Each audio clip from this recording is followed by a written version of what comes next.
Welcome everyone, this is our Frank's Finest for Section 1B football, where we will be revealing our top preseason players for the class. We're also going to be joined by one of our Frank's Finest for an interview where we'll be talking about the player himself and also going over some football clips. But before we dive into all that, if you haven't done so yet, make sure you hit that thumbs up and subscribe to our YouTube channel for our content videos, and consider joining our Patreon for some added perks and coverage. It also really helps support our group. Now let's move on into the list. And before we start rattling off the names and players and why they've been chosen, just want to kind of give a little bit of feedback on how we choose our players. It's usually 11 to 13 players on both sides of the ball, depending on how many ties we've had. We want to come to a consensus, and if there is a tie, we usually add both players. But the big thing that we focus in on is film. Film is the number one thing. The eye in the sky is the most important. Second is coaches' feedback. We reach out to the coaches to hear about the players. They know them very well inside and outside that locker room. Finally, stats. Stats are an important aspect. We are data driven, but not as important as the other two. So with that said, let's dive into it, and let's start at the quarterback spot. And this year's Frank's Finest for 1B is Jack Whalen, the senior from Pearl River. This young man, 5'10", 175 pounds, completed 60% of his passes last year,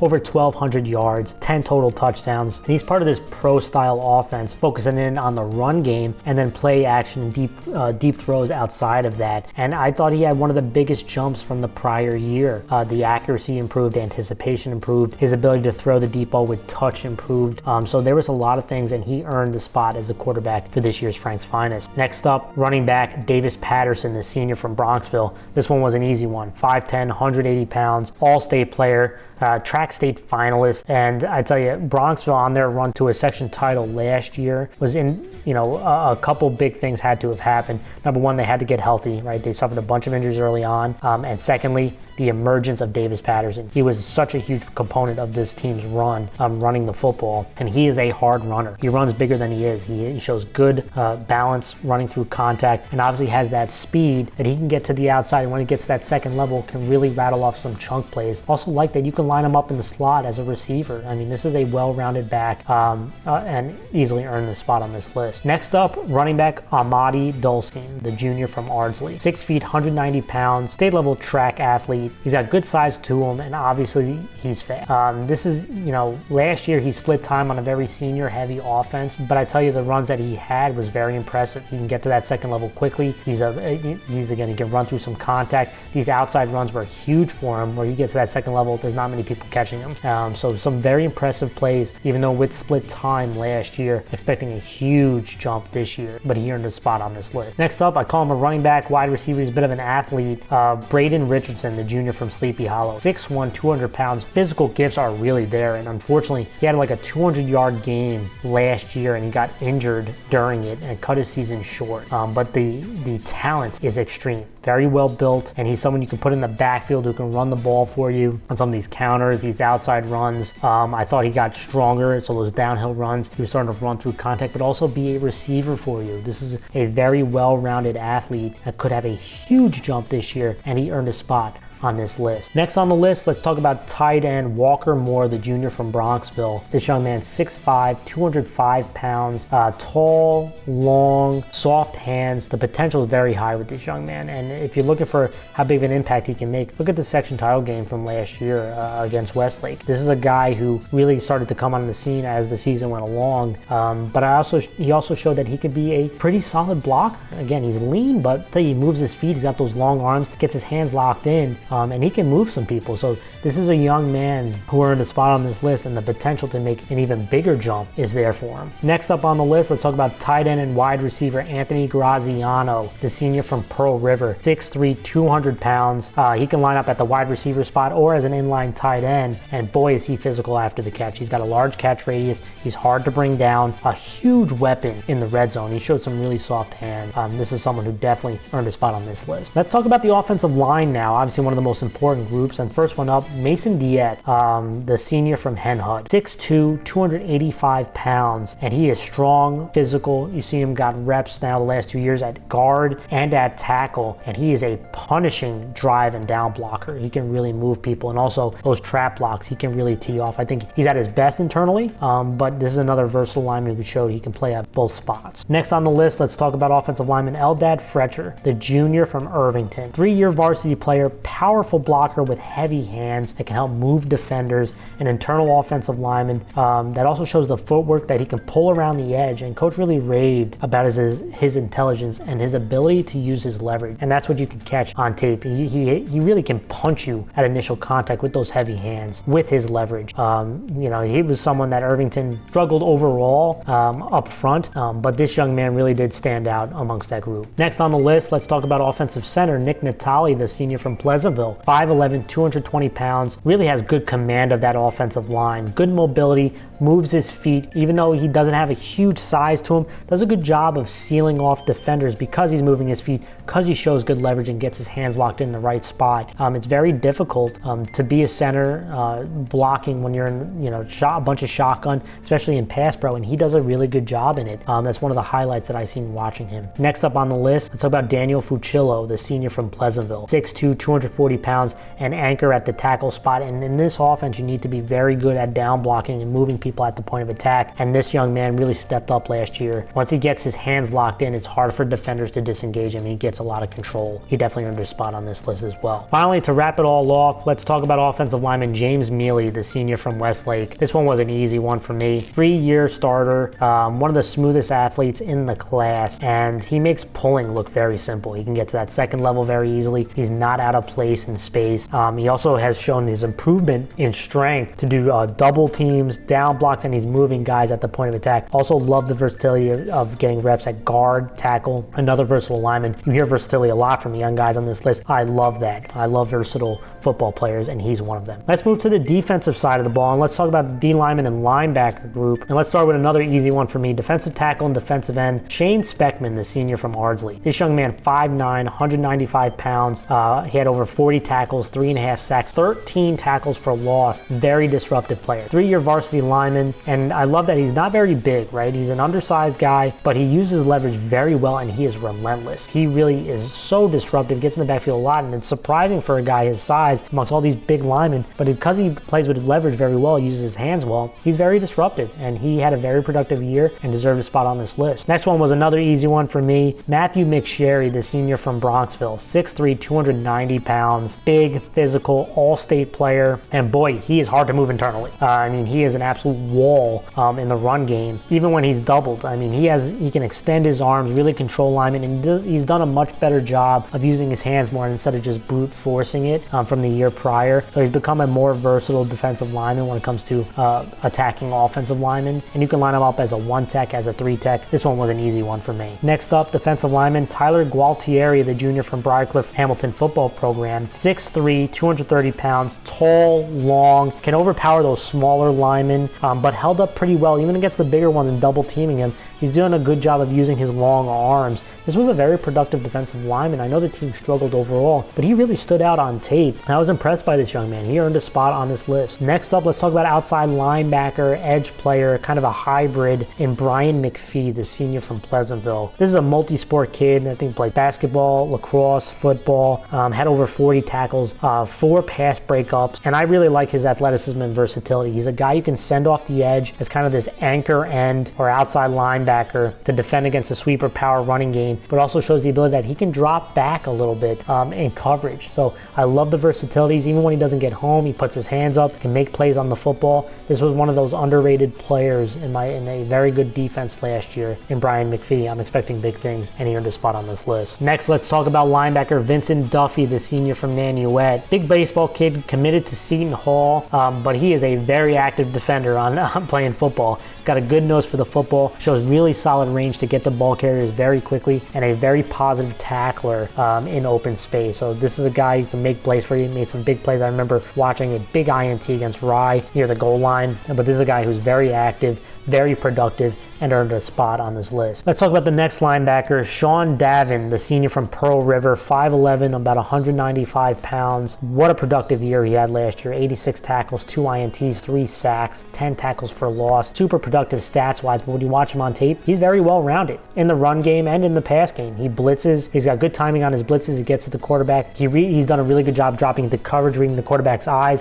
which put him into the passing lane a few times and make some plays. But one thing that really stood out to me is his ability to avoid avoid blockers through his gap to the ball. Such an important part of being a linebacker is being able to get to the ball carrier through your gap when blockers are there, and he showed a lot of positive reps doing that. Next on the list, linebacker Connor Bryan, the senior from Pelham. 5'11", 205 pounds, all-section player last year. Really strong box linebacker, a Mike linebacker. From tackle to tackle, flows very well. Can maneuver and fight through tight spaces to the ball carrier, shadows the back really well. And what impressed me is his improvement in his speed, which has helped him now defend runs outside the tackle box on sweeps. He can show the range that he can get out there. One of the big improvements that he had. Another really productive player for Pelham and earned a spot on this list. To wrap up the linebackers, this one was an easy one for me. Louis Sdao, the senior from Pleasantville, 5'10", 180 pounds. He had over 60 tackles, second on the team, 2 INTs, 5 pass deflections. So very active in the run game and in the passing game. And I was very impressed with his improvement in reading the ball carrier, taking the proper angles to the ball, and he's always been a strong finisher tackling. But I love it. Again, he's an athletic guy. He has shown really good range, that he can attack the line of scrimmage fast and also defend on sweep. So very well-rounded in the run game, and a big improvement as a pass defender. You can see very active. Again, dropping into zone coverages, playing some man with some backs out of the backfield. Earned a spot on this list. Let's talk about the secondary now, and the first one up, cornerback Tyler Marscott, the senior from Byram Hills. 6 feet, 180 pounds. He is fast, and he can run with those explosive wide receivers, and he really does a good job breaking and driving to the football, as good as anybody in the class. He had some very impressive reps in man coverage. One of the better defensive backs, obviously, in the class. And what was a big improvement from the year prior is his ball skills. He gets into phase pretty well, and then he can defend the ball by getting his head around, and at times, even when he can't get his head around, playing the ball through the man.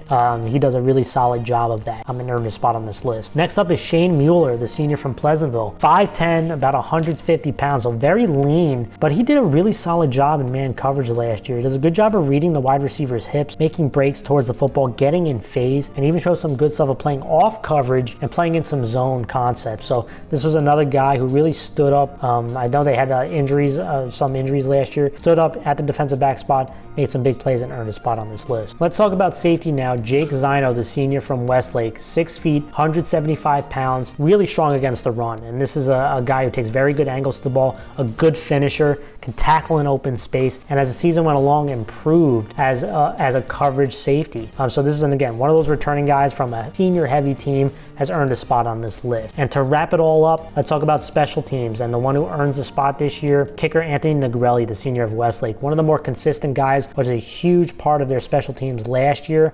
He earned a spot on this year's list. So that's all the players, guys. Now let's go into one of the interviews with one of them, where we're going to be talking about the athlete himself and going over some plays. Check it out. Joining us now into the show, he is a linebacker and running back for Pleasantville. We want to welcome Louis Sdao. Welcome, Louis. I appreciate you joining.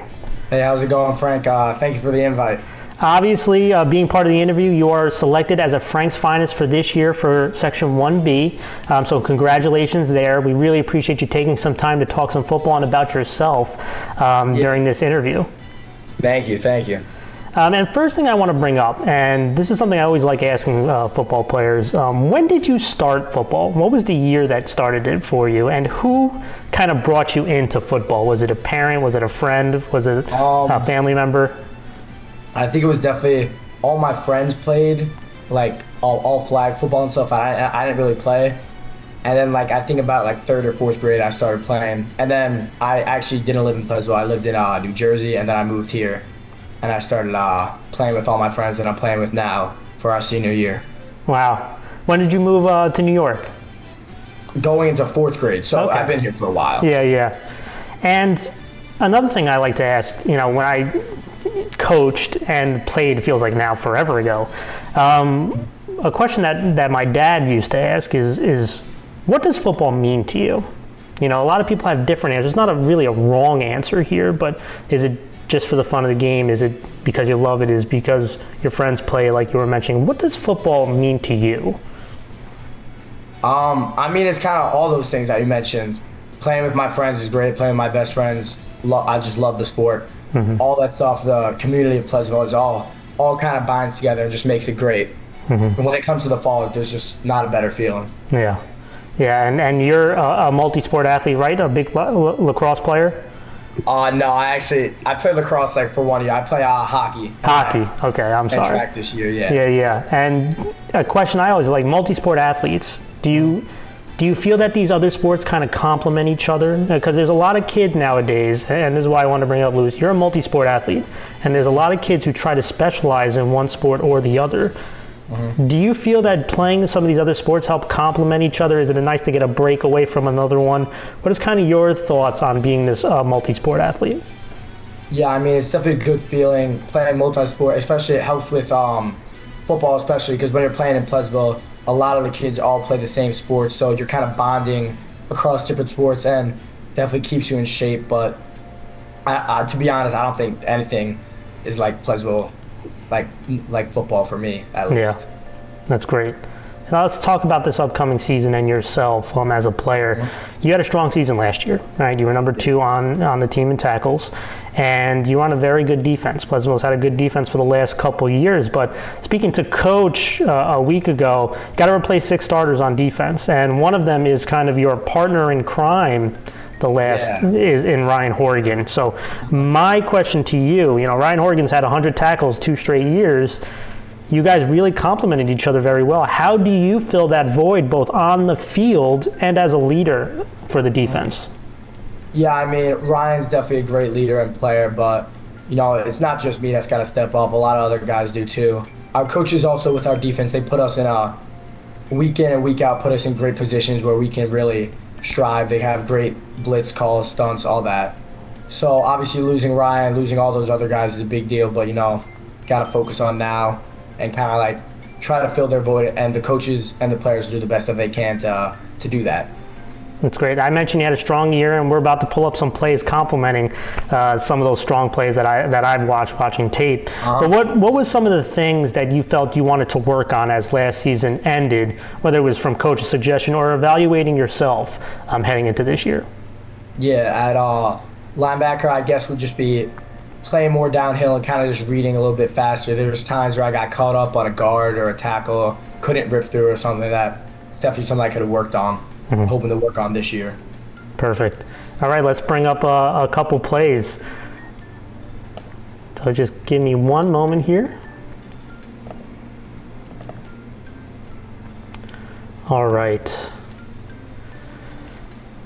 Louis, do you see my screen? Yeah, I can see it. Perfect. Now I'm going to let the play run so that you can see the play, and then we'll talk about it, all right? So there you are. And again, I took some plays that I really liked, and then obviously there's never a perfect play, right? So, yeah. But these are some of the things that I really like watching you play, and it's your ability to find the football and get downhill, right? This is 4th down and 5. So you see, obviously you make a nice big play here, and when we go back to it, a couple of things. There might be some really young players here. There might be some of your colleagues on other teams and coaches and stuff like that. But my question is, what is your first read when you're the linebacker, right? Who are you keying on in an offense like this? We definitely just get your first 2 read steps down, and we kind of look to the guard. Guard kind of shows you where the play is going. Guard pulls to the right. Guard pulls to the left. I'm not sure if the guard pulls on this play, but initially, no matter what, we kind of look the top of the guard's head, see where he's going. Right, the one right in front of you, correct? Yeah. So as this play is going, he steps forward.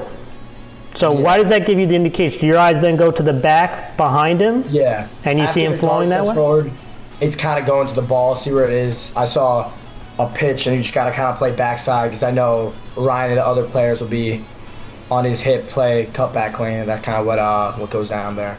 Absolutely, and you could see here, you started going sideways, but then you realize, hey, I got to get upfield, right?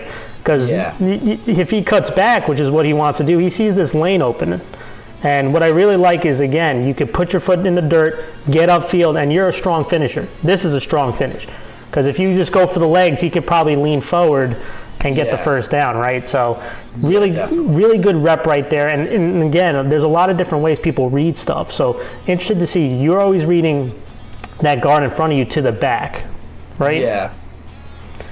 All right, here's another play, and this is what I find to be very important. You mentioned on things that you wanted to work earlier, and we'll go over this play as well. And again, playing a very good team in Rye, here is you making that play one-on-one in the hole. But the big thing that I wanted to bring up for a linebacker is the ability to play through contact, right? There's a lot of linebackers in the league who, if they're not touched, they can get to the ball and make plays. What separates linebackers is the ability to fight through blocks. And you mentioned that as being an important aspect to you. Do you work on shedding blockers as part of your routine? Obviously, during the season. Go ahead. Definitely, we work on that a lot, ripping through all that stuff and just kind of like getting skinny in between blocks, keeping a low grounding. Yeah. Absolutely. And again, watching you here, you're just looking at the lineman right in front of you. They block down. And is that an indicator to you that play's coming right to me, right? Yeah, I mean, they block down. And also, from time to time, I see the backside guards and tackles. They're running a GT on the other side. So it's going to be either power or counter coming towards me. And do you have a gap responsibility, or do you cover space? We play gap responsibility. I don't know what my gap was on this certain play, but yeah, plays where we play a gap. I'm having a feeling it's inside this tight end's shoulder. Yeah, probably around there. And that's a good thing because you take the right path. You fight through your gap. Mm-hmm. You can see that right here. You fight through that gap. If you tried to go around your gap, what do you think would happen? It would open up a lane, right? Yeah, whoever the running back was would split through right there. So. Absolutely, and this is why I really like this play, because you fight through your gap, rip through the blocker, and then make a one-on-one tackle. That's a very strong rep, and that's why I'm showing the audience here. Again, it's not just can a linebacker run to the ball, which you showed in the first rep. You also have to have the ability to fight through blockers. So that's a really important thing. So a very strong rep there, Louis. Yeah, thank you. Another thing I like in a linebacker is ones that can cover. Now, you've had a couple INTs this past season. One of them for a touchdown, right, against Lakeland?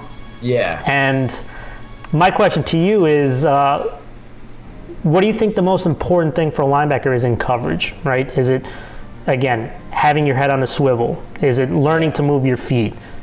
What would you say is really important for a linebacker? And I'll have this play go so you can see what's going on here. Yeah, I mean, I definitely think having your head on a swivel is good because there's gonna be times where I should have caught that. Again, no perfect reps here. Yeah, there's definitely a couple times where you should be looking back and forth to see if there's crossers coming across and just communicating with your other linebacker. I'm sure Ryan here yelled someone's crossing across, so I could help pick him up there. Yeah, and again, I really like when you're a linebacker and you're dropping into coverage, into zone coverage, you always want to know where your threats are, right? And where are your threats? Your threat is right here to your left. You're seeing a slot receiver. So as the ball gets snapped, what I love here, you're opening up to that area first. And then your head is on a swivel constantly here because you want to see where's the quarterback looking. And that's where you identify the backside wide receiver. I mean, this is really strong. And then you go attack. Right? Teams love to run these crossers with aggressive linebackers who blitz to see if, hey, will the linebacker spot the drag? And you do a really good job on that. So, again, really kudos to that. Now, obviously, probably should have caught it. I know you're athletic enough to catch that. So yeah. All right, last one, Louis. And this is one I wanted to bring up because Ryan was a very talented linebacker, and one thing he did very well was blitz. Right, and in this Pleasantville defense, how often do you guys, would you say, you blitz? 70% of the time? Yeah, I mean, we're definitely sending stunts a lot. Ryan was great at the blitzing, so that definitely played to our advantage, but we definitely run a lot of blitzes. Yeah. That 70% is probably a decent number right there. But you weren't too bad yourself. I mean, they spotted you right there, and you're going to see a play that you make blitzing. And that's you coming through the A-gap, getting skinny, and finishing the sack here. Right? Yeah. And so the question now I have, and this is why I wanted to bring up, blitzing. Timing on a blitz is so very important, right? Definitely. And when you're being sent on a stunt, do you like to creep like you're doing right there? Do you like to blitz halfway, or maybe you're supposed to be at 5 yards and you start at 2? What is kind of your mindset? What coaches kind of emphasize when you're stunting here? I mean, it kind of depends. I know in the past years, my timing sometimes would be off, and I would creep in, and it was a bit timed off, but now I try throwing a couple delayed blitzes here and there and see how it kind of depends on the team and the way you can see the line pick up blitzes. If they don't pick them up so well, maybe delaying blitz is what you want to do there. I can see you're creeping here, right? Yeah. You're starting to creep, and this is good because if you showed up in the hole right away, it tells an offensive lineman that you're coming and a quarterback that you're coming. And they can make the adjustments to block you. But you can see you have a D tackle over the center, you have another D tackle going over the guard, and your outside linebacker taking the tackle. So this is an overload, right? So if you time this right, you actually have no one to block you. Yeah. And I see the center trying to block two people, but again, you're too talented to get blocked by one guy trying to block two. Yeah. And I like how you get skinny there, use your hands, and obviously you need to finish. So again, really strong couple reps here and showing the full arsenal, Louis, and that's kind of a big thing. What would be the best way to describe yourself as a linebacker is my last question to our audience. Are you a run stopper? Are you a pass defender? How would be the best way for you to describe yourself? I definitely like to, I guess I lean more towards running. I kind of, with tackling especially, if I see someone in the open field, I definitely don't want to miss a tackle there. You know, that's tackling and blocking the two most important things in football. So I feel like that's what I kind of pride myself most on if I want to make don't miss a lot of tackles, definitely. That's great. And again, Louis, thank you so much for taking the time to join us on FAM Sports. Congratulations on being one of Frank's finest. Really appreciate you having you on. All right, thank you. All right, Louis. That's Louis Sdao, everyone, running back and linebacker for Pleasantville. And good luck to the start of the season. All right, thank you. Have a good one. All right, guys, that was our show. Thank you, everyone, for watching. Congratulations to all the players who made this list. We really do appreciate your support, as always, and good luck to the start of the season. With that, I'll be signing off. We'll see you next time.